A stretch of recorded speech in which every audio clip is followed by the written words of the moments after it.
She never slows down. She doesn't know why, but she knows that when she's all alone, feels like it's all coming down.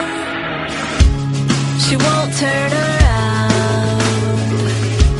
The shadows are long and she fears if she cries that first tear, the tears will not stop raining down.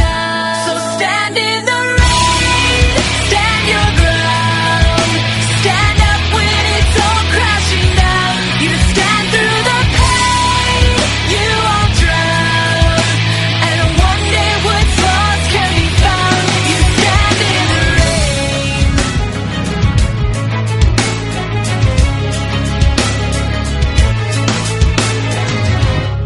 She won't make a sound, alone in this fight with herself and the fears whispering if she stays.